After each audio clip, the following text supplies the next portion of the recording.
Good evening, everyone. I'm so happy we're all here to gather around and provide support and excitement for Catherine on this day of her launch of her latest book. But speaking of gathered around, I see some empty seats here up at the front. And there's nothing like being at the front of the stage and having an empty seat in front of you. And I wonder if there's any way we could fix that. Nope. How to fix these empty seats?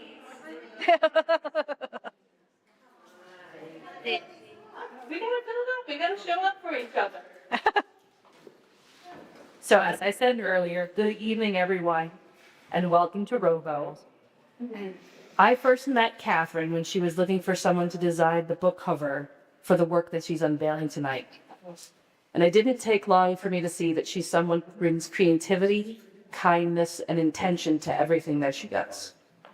Over the past 30 years, Catherine has created the 3 anthologies of poetry contained in Catherine's poetic life, namely Better Look, Better Looking, and now Seeing. Together they span a lifetime, offering a glimpse into how our perception changes as we grow. It allows us to reflect upon and experience the world. Her poems invite us to slow down and notice the things that we might otherwise miss. It's been a privilege to play even just a small part of helping to bring seeing into the world, and I'm so glad that we get to celebrate her work together tonight. Please join me in welcoming Catherine Valleroy.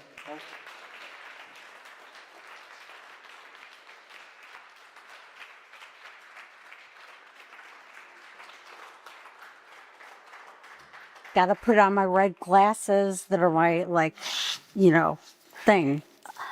I am Catherine Valleroy, which many of you know. Can you hear me okay? Yeah, a little bit. Okay. Oops. Oh, that's right. Lou said it could come off. Okay. I'm Catherine Valleroy, and I am the poet and writer of this trilogy, which is called Catherine's Poetic Life. First, I'd like to thank the people that helped me put together my 3 books, which are Better Look, Better Looking, and Seeing. These are the people that did the covers for me, and that's like the starting point. That's what grabs people's attention, especially since I put my butt on the line in the first one. So, and I have a friend whose granddaughter asked why that was. And then my friend said, you field that question, Catherine. So I will try and explain some of this to you this evening. I want to thank Brandon Vick. Brandon Vick did both Better Look and Better Looking. He did both covers for me. And we've been working together. I mean, this goes back 30 years. So we've been working together forever. And actually, I used to model for Brandon before in my 20s. And I'm 62 now. So we've worked together for a long time. So I'm so grateful for him working with me. And then Kitty Hubbard, that many of you probably know, who is faculty at Brockport and a wonderful photographer. She did the book Seeing for me. And Kelly did the design. So I'm so grateful for her. I mean, I had ideas about the cover, but I think that's so fabulous. And a little bit of backstory. These are my progression through 30 years of coming to know myself, my body, the world, and the first 2. One is about being in a marriage. The toilet seat is up. The bathroom is messy. My butt is on the line, and I was sick and tired of having waifs and heroin chic people describe how I should have my body. And so I took a risk and I put this out as the cover for my first book. And I wanted examples of out there for real women. So that's why I took the risk on this. The second book, which is Better Looking, and better look is you better look at yourself, better look. And then better looking certainly may describe that you are even better looking than you were before as you get older. And you better, better looking. You know how to look at yourself better. So this time I'm divorced and the toilet seat is down and the bathroom is very clean and in order. And that's kind of where I was. So this book has to do with, these two books have to do with looking at myself better, coming to know myself.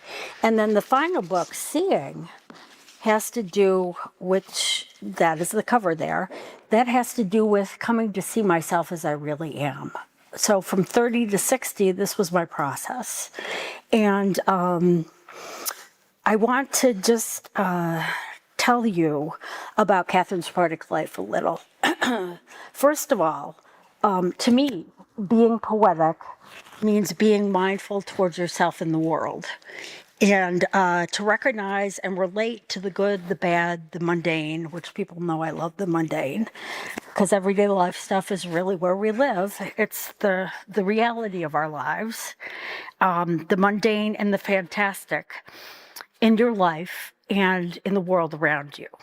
So, in this trilogy, as I said, I moved from my 30s to the present day, and I've come to know myself pretty darn well.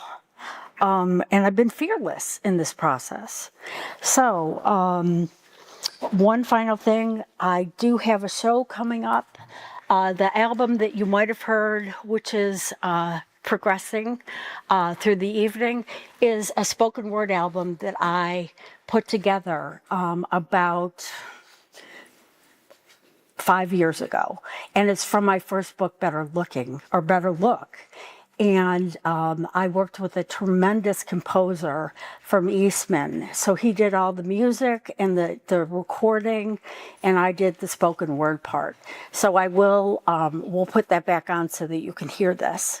But much to my delight, I have been asked by a choreographer if someone could choreograph this for me. So on the 26th and 27th, does everyone know about the muck? Do you know what the muck is? Okay. And if you don't, when I sign books, I will gladly tell you about the muck. Well, what's kind of neat is there's a choreographer, his name is Josh Lang, and there's a dancer, her name is Megan Flynn, and they're premiering a piece at Dance at the Muck, which is the 12th year for doing this. And the piece is entries from Better Look. So it's going to be amazing. And there's going to be a whole bunch of artists that are going to be there. So I invite you to come and see that. And so you know, you can get tickets through muck.org, muccc.org. So yeah, join us for that. So lots of fun activities happening in the next couple of weeks. And the Jazz Fest and 6x6. So I'm going to start reading from my book, Better Look. And there's a very endearing poem, which I also work with Kelly and Nancy Wiley on putting a print together of this poem called Grocery Shopping, which is about my experience when my son was 3 years old. And we used to go to Wegmans on Culver Ridge, and we would, I'll read you the story. What's really kind of neat is that this was about my motherhood. This was about connecting with my son at a very young age. And I think a lot of people, men and women, can relate to this. So I'm going to read Grocery Shopping. We, my son and I, go once or twice in a month. He is still small enough to sit in a cart. He is still happy to be contained, to make eye contact, to have my undivided attention. Our creature comforts first. We share a box of cupcakes, 2 each, firm and cool, swirling high with buttercream, candied sprinkles, bright colors. Smart how they place the bakery first. As we make our way, I have devoured mine. 2 mouthfuls per. My son has devoured the frosting and tiny cake bites. We move towards produce. Me with greasy fingers and a list. He with wrapped cakes and a frosted mouth. A stock boy with paper towels takes one look at us and offers up some sheets. As I bag cut broccoli, my son offers to exchange his cakes for the piece. I, in turn, waste nothing. Next, we move past the aquarium. He spots lobsters. My choices are less than glamorous. Mostly, we eat catfish. On we go, I must admit, losing momentum, the best of it really over, toward utilitarian aisles of cans and plastic, cardboard and glass. We both squirm thirsty as our sugar levels dip. Smart how they place coolers of soda so near the end. We get our second wind. As we head toward checkout, we are not distracted by the candy. I reach for a magazine, lose 10 pounds in a week, flattering bathing suits for your body type. I put it down, glad I ate the cakes. Then I empty the cart of all its contents, including my son, and pay the bill, usually forgetting to pay for the cakes. Then, once we have finished, we go out the automatic doors, we hop on the cart, and ride to the car. So that is grocery shopping. Thank you. The next poem I'm going to read is about high heels. And this is about these little girls that were in my neighborhood when I lived in the city off of Merchants Road. And there were 2 blondes and 2 redheads, sweetest, cutest little girls ever. And this one day I was sitting on my stoop and I heard this sound, this unmistakable sound of this shuffling. And I looked over and one of the Berry girls had on a pair of their mother's high heel shoes. And so I thought, I'm an artist that really likes to take words and make you see pictures with them. So I thought, how am I going to describe this? So that was the first stanza. The second stanza had to do with my mother. She was actually coming out of surgery for breast cancer, and I was laying in one of those vinyl chairs next to her bed. And I thought, I got to write the stanza about my mom and what it meant for me to observe her in her high heel shoes. And then I looked at myself and I said, I've got to look at what do high heel shoes mean to me on the basis of having been the little girl who put them on once and having been the daughter of the woman that I admired, who so gracefully navigated that. So I will read you the poem called High Heels. I know the sound of a little girl walking in her mother's high heels, the cautious shuffle of the soles along the ground, the dragging drum roll of the heels across the pavement. She walks on delicate toes, trying not to fall from someone else's shoes. I can remember the sound of my mother walking in high heels. I didn't have to see her. I could feel her footsteps, their confident staccato. I imagined her gracefully crossing any surface, even ice. At 34, I wear the sound of both pairs. In my high heels, I am confident and statuesque. Good Lord, I am uncomfortable and pinched. Still on my toes, I walk carefully on the frozen pavement, going home to put on my sneakers. Can anyone relate?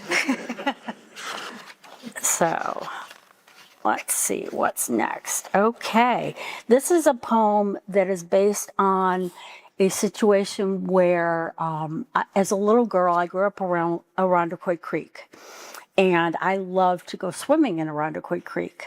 And I used to go swimming in the fall when the air would get warm, but the creek had gotten cold. And I still do this every year at this, in the fall. So here is Indigenous Summer.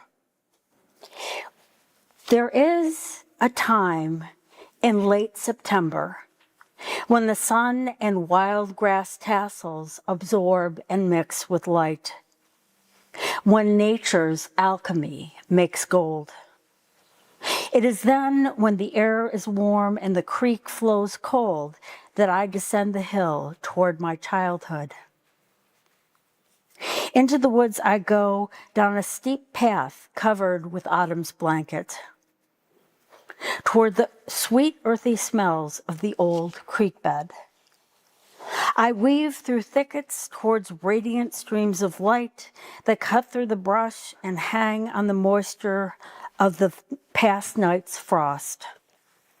I am searching for the creek and its deep bend, where there is a tree fort and a swimming hole.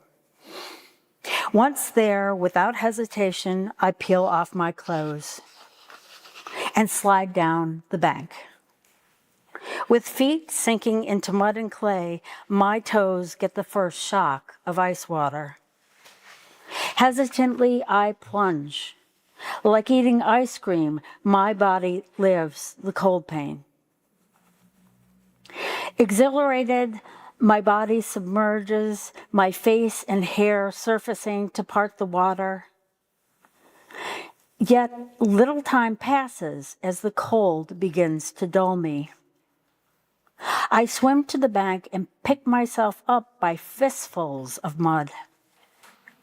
Before dressing, I lay beneath the tree on the bed of yellow leaves, hoping that next year will bring another Indigenous summer.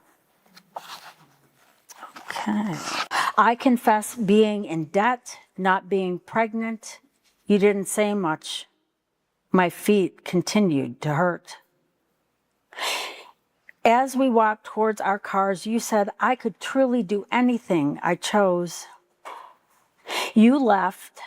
I cried, yet I could not get myself to take off those painful shoes. Okay, that is Better Look. Okay. Now just a couple poems from Better Looking, and then I will go to Seeing. I am a big haiku fan. And and actually Emma heard this, our little announcer here, heard this poem and she gasped the first time she heard it. Does everyone know what a haiku is? It's 5-7-5. So those are the syllables that you have to stay within, and it's really challenging. It's like a puzzle, putting together as few words as you possibly can to get a point across or a picture across. So this one is called The Slap. Do you remember this, Emma?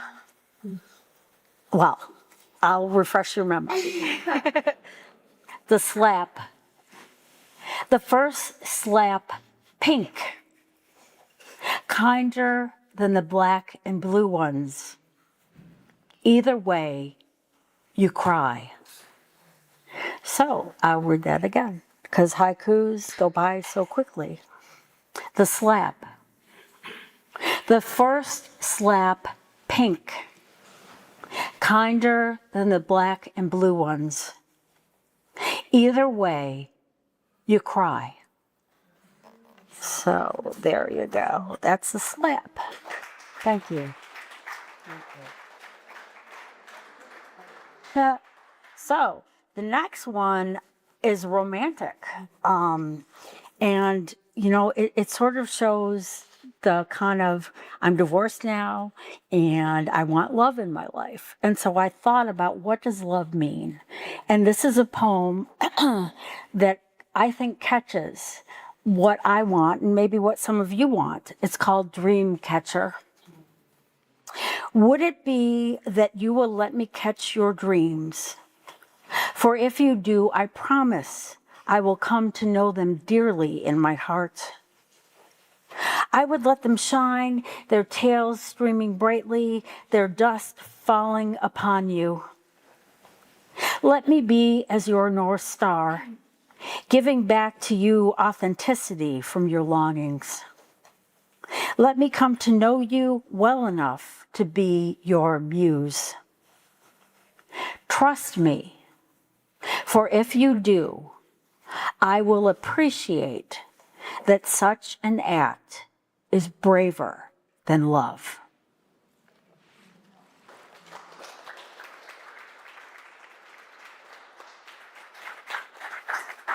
Okay. That is better looking. And now on to the current book that just came out. See it. Okay. First poem is called The Art of Seeing. And, I thought this was kind of a good one to start with in a book about seeing. So, The Art of Seeing. Whatsoever I do not accept is indicative of my blind spots. For I try to travel toward enlightenment, despite often being distracted by my pride, my shame, my fear. When I do not accept life on life's terms, I become blind to the truth of the moment. My vision blurs, making it nebulous at best. So the key to restoring my sight is to regain perspective, renew hope, be patient. For these are the ways to refocus and come back to seeing things as they truly are, rather than just looking at them. Okay, thank you. Okay, here's another haiku. Love haikus. They're so challenging. So, this is called Conflict. Sand irritates flesh. The oyster overcomes this, making a rare pearl. I'll read that again. Conflict.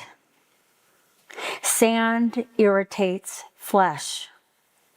The oyster overcomes this, making a rare pearl.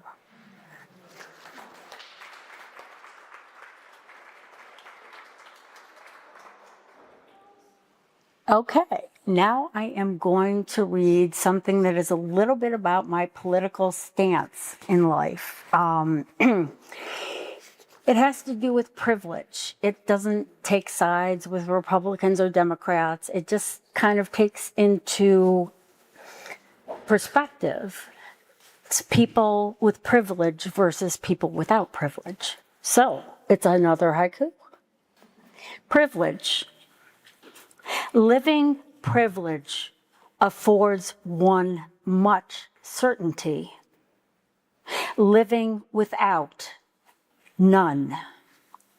Again, privilege. Living privilege affords one much certainty. Living without, none. So, with a trillionaire now in our midst, that one is, I think, kind of pertinent today. Okay, this next poem has a story, and it's about my mother. She was 95. She just passed, and I dedicated this book to her. And she was in hospice when I told her, and she couldn't speak. But I said, Mom, I dedicated my book to you. And she went on her heart, and she went like this. And I said, do you want me to read you a poem? And my mom was always about me reading the poem. She is my biggest, still around, her spirit. She is my biggest fan. And so I opened up the book magically to this poem, which I actually ended up reading at her funeral. A Season for Hope. I hold you to my heart. Hear its constant beating. Its rhythm forging hope for you and me to share. Life is all around us, such as it is for you, such as it is for me, difficult and beautiful. We will walk with each other, holding pieces of the universe in our souls, to share them someday when we return to dust. Oh, my dear, you will never be alone, for you are eternally of the cosmos, holy by design, by intention, by purpose. You are as rare and delightful as the stars that have fashioned you. I behold your spirit, for it sustains you. It is a gift for you to hold and share with those you love. I know not what tomorrow will bring, but I assure you it will be divine if you but trust this process of living. Know that your life here is only a beginning, a rapture leading to infinite raptures, a purpose that is greater than you can fathom, here on earth or in the great beyond. So I can't even imagine. I mean, that's a spiritual experience, having that be the poem that I opened up to. Out of 307 poems in this book, which, my books have gotten exponentially bigger. This was a chapbook. This was gaining on a poetry book.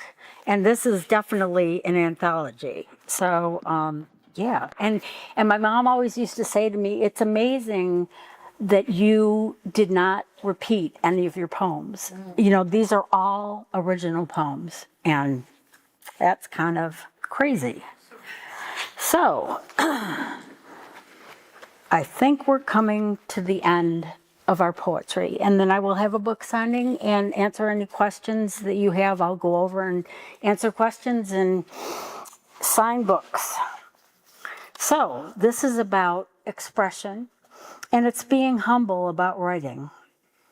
Expression. Deep inside is lodged a thought, a feeling. And when it surfaces, my attempt to express it does not come easy. I think of the billions of people and trillions of words. I try. Yet won't I have just repeated words expressed 20 seconds or centuries ago, more times than I can say around the world? Perhaps. Yet I believe God's expression of me will only happen once.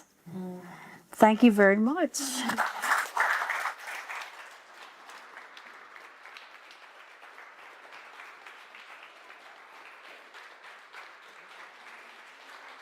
Thank you.